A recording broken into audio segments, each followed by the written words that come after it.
Hello, in this video we'll be treating past questions from SSC on the last good man.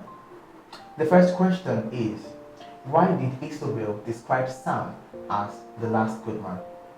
Isobel described Sam as the last good man due to her encounter with the said subject, Sam. Apparently she fainted by the beach side, and Sam took her up, cared for her, took her to his house, and all sort of good things and bearings were actually met by Isobel from Sam. The goodness is stressed in the character of Sam. Goodness of character of Sam is stressed in his character. It takes a natural goodness for Sam to save a dying little drowned girl and harbored her, cared for her, fend for her.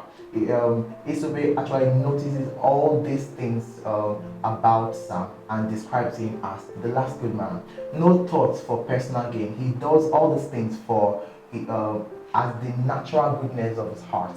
His goodness is also seen in the fact that he took care of his mother, even for the fact that he is a grown man and actually needs to travel around the world in search of greener pastures. But having heard that his mother was sick, he left everything and came back home, decided to take care of his mother till her dying days. Sam is seen as a very good person, responsible, though cut from the activities of the world. He is a very good man. So that's why Isobel described her as the last good man. The next question is, Sam is a recluse. Discuss. This question actually wants you to discuss how Sam is a loner. Sam began his life as a secluded person with the death of his mother. Even before the death of his mother, he has been a loner. He does things alone. Where this was also seen in the fact that when he goes to the construction site in search of money and foodstuff for the family, he does his things alone, not minding others around him, not interacting with other constructive people around him. He does everything alone.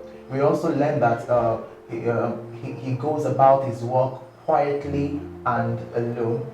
Right from his childhood days, he does things alone. He became a psychic loner and a weirdo as seen by people around him.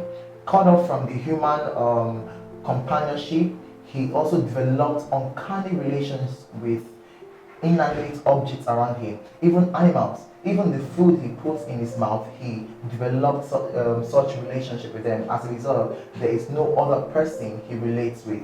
He has been a loner right from days. But with the encounter of the little girl and Isobel brought his liveliness and his human nature. It was seen that he started behaving as the human people want him to. He was seen as a weirdo by his neighbors around him. So that's it for the past questions. Check out the advisory and quiz session for better understanding.